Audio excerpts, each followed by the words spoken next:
Salam Nusantara, Rahayu untuk seluruh Kisana yang ada di Indonesia. Bertemu lagi dengan Erlando di Sasana Sastra.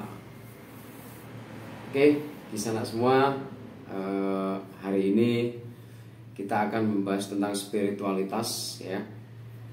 Nah, kenapa ini perlu kita bahas? Karena kebanyakan dari kita ya, sering terjebak dengan arti kata spiritual ya. Apa itu spiritual, apa itu supernatural ya gitu ya, biasanya terjebak di situ ya. Untuk itu seperti biasa, siapkan dulu kopinya, kemudian bakar rokoknya, kita akan belajar bareng.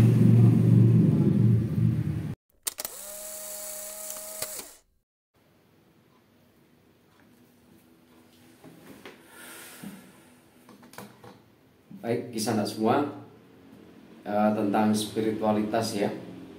Di sini perlu saya garis bawahi dulu ya, bahwa spiritualitas di sini dalam konsep filsafat Jawa ya.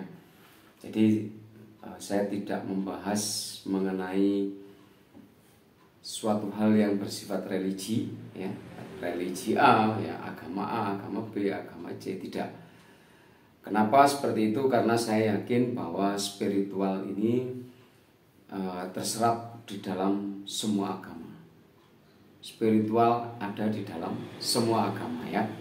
Nah, di dalam konsep Jawa sendiri kita mengenal spiritual itu berdasarkan budaya ya. Jadi budaya Jawa itu sendiri ya, yang berasaskan kepada spiritualitas tidak hanya mengembangkan sisi ritual keagamaan ya, tetapi juga sisi ritual dalam kehidupan sosial ya. Kehidupan sosial yang dimaksud di sini adalah kehidupan sehari-hari yang dikembangkan oleh masyarakat Jawa, tetapi masih dalam koridor ya, atau di dalam mengandung spiritual ya. Dan itu tidak disadari oleh kita, tidak disadari oleh orang-orang lain yang memang mungkin belum mengenal filsafat Jawa, dalam hal ini budaya Jawa ya. Nah, seperti apakah itu? Ada 3 ya, Kisana semua, di dalam membahas spiritualitas menurut filsafat Jawa ini ya. Yang pertama adalah ketika seseorang mampu mengembangkan sisi spiritual di dalam dirinya ya, dia menjadi orang-orang yang sadar akan Tuhan ya. Dia akan menyadari Tuhan itu ya, sebagai sang yang urip ya, sang urip atau yang hidup ya dalam bahasa Indonesia. Kemudian juga diartikan sebagai yang maha ada ya, yang maha segala-galanya, seperti itu.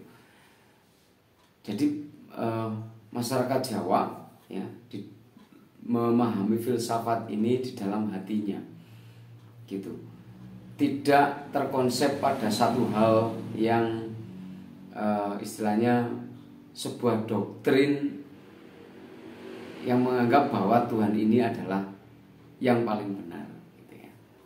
Nah, di situ pun juga akhirnya ketika seseorang mengembangkan sisi spiritual dalam dirinya, akhirnya dia pun tidak akan menganggap konsep ketuhanan siapa yang paling benar gitu loh. Oh, konsep ketuhanan saya yang paling benar, konsep ketuhanan dia salah, konsep ketuhanan mereka juga salah. Tidak seperti itu gitu. Tetapi dalam filsafat Jawa menganggap bahwa Tuhan itu sebagai segala sesuatu itu sendiri gitu kan. Ketika saya memahami Tuhan di dalam agama saya misalkan, itu pun oleh orang-orang Jawa itu pun juga saya dianggap benar gitu. Jadi tidak ada, mereka tidak akan istilahnya memilah-milah bahwa Tuhan saya yang paling benar dan Tuhan mereka salah, tidak. Semua konsep ketuhanan, konsep Tuhan sebagai sang urip, sang hidup ini juga terserap di dalam konsep keagamaan yang ada sekarang ini, seperti itu. Ya, kemudian yang kedua, ya, ketika seseorang mampu mengembangkan sisi spiritualitas dalam dirinya, ya, dia akan senantiasa menghargai keberagaman. Kenapa seperti itu? Karena dari sang urip tadi, beliau menciptakan kita, ya, itu dengan berbagai macam ragam, ya. Tidak hanya kulit putih, tidak hanya kulit hitam, tidak hanya kulit merah, seperti itu. Tidak hanya agama A saja, tidak hanya agama B saja, tidak hanya etnis A saja, etnis B saja, dan lain-lain, gitu kan. Nah, bahkan kita di bumi ini yang mungkin kebanyakan juga ada sebuah konsep dari para ilmuwan bahwa mungkin kita jangan menganggap bahwa bumi ini adalah sebagai senternya alam semesta, tidak, ya kan. Bumi hanyalah sebagian kecil dari galaksi, gitu kan. Dan Tuhan juga menciptakan begitu banyak planet, jutaan planet yang ada di alam semesta ini, gitu kan. Nah, dari konsep pemahaman itulah akhirnya masyarakat Jawa juga akan dia menghargai keberagaman itu sendiri. Dia tidak akan diskriminatif secara konsep Jawa, ya. Dan spiritualitas itu sendiri pun kita tidak akan istilahnya membeda-bedakan, ya. Kemudian juga kita akan selalu hidup harmonis dengan sesama kita, sesama hidup maksudnya, gitu. Baik itu dengan binatang, tumbuhan, maupun dengan alam semesta itu sendiri, gitu. Jadi Tuhan, ketika seseorang itu sadar akan Tuhan, gitu kan, dia akan melihat Tuhan itu ada di mana-mana, gitu. Beliau sebagai sang urip, karena beliau menghidupi binatang, menghidupi tumbuhan, juga menghidupi alam semesta ini, gitu kan. Nah, itulah akhirnya bahwa spiritualitas seseorang yang menanamkan dirinya seperti itu, dia akan selalu menghargai keberagaman. Dan kita ataupun Anda, ketika Anda menghargai keberagaman orang lain, itulah Anda spiritual, ya. Kemudian yang ketiga adalah spiritualitas itu membangun cinta tanpa syarat, ya. Ketika seseorang memiliki cinta di dalam dirinya, ya, dalam hal ini adalah cinta dalam arti luas, tidak hanya seorang wanita ke laki-laki ataupun sebaliknya, ya, tapi cinta dalam arti luas, sesama manusia, ya, mengembangkan welas asih, ya. Dan tentunya welas asih ini tidak hanya kepada golongannya saja, gitu kan, tidak hanya kepada etnisnya saja, tidak hanya kepada sesama agamanya, gitu kan, tetapi juga lintas agama. Jadi tanpa membedakan, dasarnya hanyalah cinta, welas asih. Sebagai contoh, misalkan tetangga sebelah rumah saya lapar, nggak bisa makan, gitu. Saya memberikan dia makan, walaupun dia beda agama sama saya, walaupun dia beda etnis sama saya, dan itu tidak menjadikan masalah buat saya, gitu. Karena kita sama-sama ciptaan Tuhan, ya. Kemudian cirinya adalah juga berbuat tanpa mengharapkan hasil, ya. Ketika saya memberikan sesuap nasi atau uang kepada tetangga saya, rekan saya yang nggak punya uang atau yang kekurangan seperti itu, ya, saya tidak akan berharap Tuhan akan memberikan imbalan kepada saya, gitu. Saya akan, atau kita akan tanpa pamrih bantu saja, gitu kan.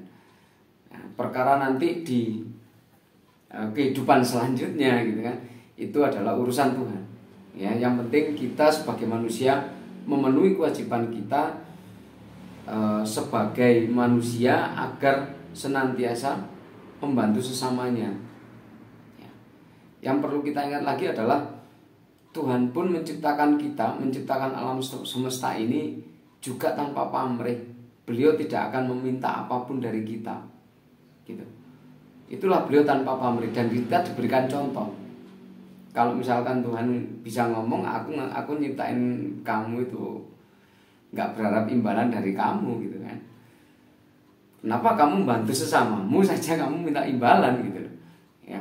Jadi mungkin seperti itu, ya kan. Ini hanya perumpamaan saja. Nah, dari sini Kisana, kita ketika ada seseorang yang mampu mengembangkan welas asih dan kemudian berbuat tanpa pamrih, ya, inilah Anda orang-orang spiritual. Anda sudah istilahnya tidak perlu istilahnya secara muluk-muluk melakukan pendekatan dengan Tuhan dengan cara-cara yang ekstrim, gitu ya. Nah, dari sini mari untuk Kisana semua kita menyadari, ya kan, bahwa ketika Tuhan memberikan welas asihnya, memberikan hasil karyanya tanpa pamrih, gitu kan. Kemudian Tuhan juga tidak diskriminatif, gitu, karena beliau menciptakan kita semua, ya. Dan kita pun harus menyadari, gitu kan, bahwa kita sebagai manusia mengembangkan sisi spiritualitas kita, sisi ketuhanan, sisi kerohanian kita untuk dekat dengan Tuhan dengan cara-cara sederhana, ya. Cara-cara yang bisa kita lihat di masyarakat yang dengan mata telanjang saja kita sudah bisa melihatnya, ya. Berbuat baik, kemudian kita tidak diskriminatif, ya kan, kita tidak pilih kasih, gitu kan. Ini adalah sifat-sifat spiritual. Nah, untuk itu Kisana semua, mari kita kembangkan diri kita, ya, menjadi orang-orang yang spiritual tanpa membedakan apapun, ya. Jadikan diri kita ini benar-benar orang-orang yang dekat dengan Tuhan dengan cara kehidupan sosial, gitu. Jadi tidak hanya ritual keagamaan saja, ya, tapi juga dikembangkan di dalam kehidupan sosial kita. Dan itu yang diajarkan di dalam filsafat Jawa, ya, budaya Jawa mengenai spiritual, bagaimana kita mendekatkan diri kita kepada Tuhan dengan cara-cara yang sederhana. Seperti yang kita ketahui Kisana semua, ya, kalau kita kembali ke sejarah masa lalu bahwa leluhur kita, ya kan, para pembangun bangsa itu pun saya yakin sekali sisi spiritualitas mereka juga sangat baik sekali, gitu kan. Sampai akhirnya para pendahulu bangsa akhirnya menggali, ya kan, menggali dari sejarah-sejarah kuno sehingga menjadi sebuah pedoman dalam kehidupan kita sebagai bangsa dan negara, yaitu Bhinneka Tunggal Ika Tanahana Dharma Mangruwa. Dan itu kita ketahui sampai sekarang, ya, dari pemahaman sejarah yang kita ketahui baik itu di sekolah maupun dari mulut ke mulut, sejarah orang-orang tua kita dahulu, bahwa para pendahulu bangsa menggali ini agar kita sebagai bangsa Indonesia itu tidak diskriminatif, ya kan, punya sifat welas asih, ya kan, bekerja tanpa pamrih, seperti itu. Dan kita sudah dicontohkan oleh sejarah bagaimana kita hidup dalam keadaan spiritual, seperti itu.